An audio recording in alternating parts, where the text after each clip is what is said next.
how are you, future bureaucrats? Our today's topic is obedience. In previous video, we have discussed the topic conformity. If you have any question, you can ask to me also in this video. But now we will discuss obedience. Obedience, as name indicate, that the social influence where an individual acts in response to derived order from another individual who is usually an authoritative figure.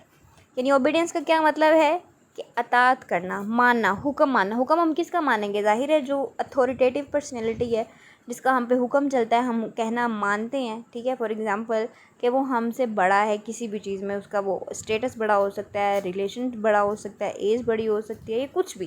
ठीक है, तो हम इसमें दो person involve होते हैं। एक वो जो आपको दे रहा है ऑर्डर, और दूसरा वो जो उस ऑर्डर को एक्सेप्ट कर रहा है, मान रहा है।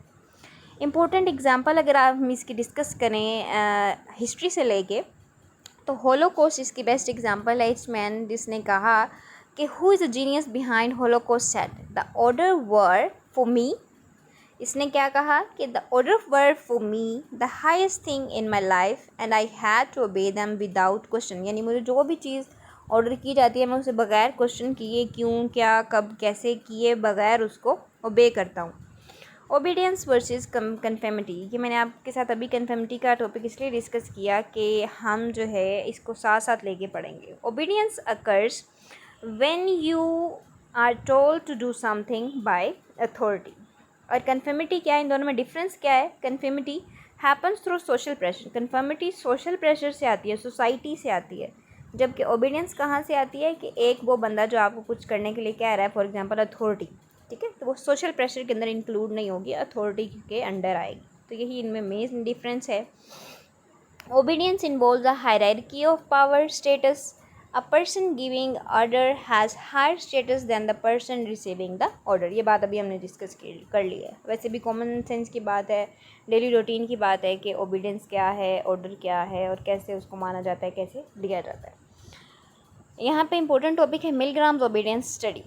140 मेल वॉलंटियर्स लिया उसने, रिसर्च की इसके ऊपर। द टास्क ऑफ टीचर्स, उसने टीचर को टास्क दिए, had to teach a list of word pairs to other subjects. ठीक है, electric shock to be given to subjects by teachers volunteers every time they made a mistake. ठीक है, उसने कहा कि आपने जो है इतने इतने वोकेबलरी के वर्ड सिखाने हैं बच्चों को, पेयर ऑफ वर्ड सिखाने हैं हर एक सब्जेक्ट के।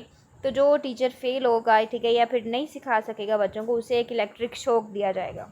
ठीक है, उसने रिसर्च की। The intensity of shock with every mistake. ठीक है, जितनी मिस्टेक्स टीचर्स करते हैं उनको उतने ज़्यादा इलेक्ट्रिक शॉक्स दिए जाते। In reality learners didn't receive the shocks but the plan like that.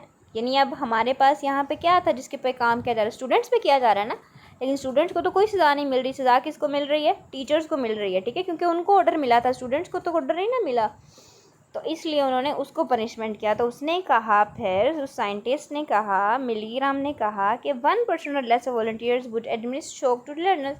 यानी उसने कहा कि जब मैंने सज़ा रखी ना, तो फिर सिर्फ 1% से भी कम ऐसे टीचर्स थे जिन्होंने मिस्टेक्स की, बाकी सब ने 100% से ऊपर रिजल्ट दिया। However Milgram found that 2/3 of participants administered the shock despite painful responses of subjects. Milgram believe that teachers will obey in every condition. So factors that affect obedience, कौन कौन से ऐसे फैक्टर्स हैं जो रुकावट बनते हैं, जो कि हिंड्रेंस क्रिएट करते हैं हमें कोई भी ऑर्डर फुलफ़िल करने में? क्या क्या है? रिवार्ड्स हैं, ठीक है, पनिशमेंट्स हैं, इन्फ्लुएंस ऑफ अथॉरिटी है, कैसा अथॉरिटी का हमारे साथ रिलेशनशिप है, हम कितने % सीरियस लेते हैं उस बात को, पनिशमेंट्स हमें क्या मिलती हैं, या फिर रिवार्ड क्या मिलता है। फॉर एग्जांपल, जैसे कोई बच्चा काम नहीं कर रहा, लेकिन हम उसे कहें कि तुम्हें कैंडी देंगे या कुछ देंगे, या फिर तुम्हारे साथ खेलेंगे, कुछ भी हम उसे ऐसे लालच दें, तो फिर वो काम जल्दी कर लेता है, पहले वो ना भी पढ़ रहा हो तो। ठीक है, या फिर हम उसे कहें कि तुम नहीं करोगे तो मैं तुम्हें खड़ा कर दूंगा, मुर्गा बना दूंगा, तो फिर भी वो काम कर लेता है अगर वो पहले नहीं कर रहा। तो यानी हम पॉजिटिव या नेगेटिव रेनफोर्समेंट करके भी ओबीडियंस करवा सकते हैं। ठीक है, और ये डिपेंड करता है कि अथॉरिटी का कितना इन्फ्लुएंस है उसके मातहत लोगों पे। Next question is why people carry obedience. People क्यों कैरी करते हैं obedience? People justify their behaviour by assigning responsibility to authority rather than themselves. ठीक है, उन्होंने कहा है कि किस तरह ओबीडियंस अपनी शो करते हैं। अब फॉर एग्जांपल मुझे किसी ने कोई काम सौंपा है तो मैं आगे हाँ जी जी करती रहूँ, जब तक मैं उसका वो काम ना मानूँ तो तब तक तो मेरी पूरी ना हुई ओबीडियंस की डेफिनेशन, या ओबीडियंस पे मैं पूरा ना उतरी। तो मैं कैसे शो करूँगी कि बहुत ओबीडियंट हूँ, जो रिस्पॉन्सिबिलिटी मुझे सौंपी गई है अथॉरिटी की तरफ से वो मैं फुलफ़िल करूँ गिवन टाइम पे। People define the behavior that's expected of them as a routine.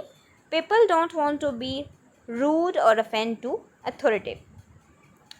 Intropent क्या है? Foot in the door phenomena. People obey easy commands first, ठीक है, and then feel compel to obey more and more difficult commands. यानी किसी बंदे को जब किसी चीज़ का ऑर्डर दिया जाता है, काम दिया जाता है, 2-3 ड्यूटीज़, तो पहले वो फुलफ़िल करने की कोशिश करता है जो इजी होती हैं, और उसके बाद फिर वो अपने आप को धक्का लगाता है, पुशअप करता है, मोटिवेट करता है कि अब मुझे बाकी भी ऑर्डर जो हैं वो आहिस्ता आहिस्ता फुलफ़िल करने हैं। नेक्स्ट टॉपिक है अल्ट्रिज़म हम इंशाल्लाह नेक्स्ट वीडियो के अंदर डिस्कस करेंगे। Take care yourself. अल्लाह हाफिज़।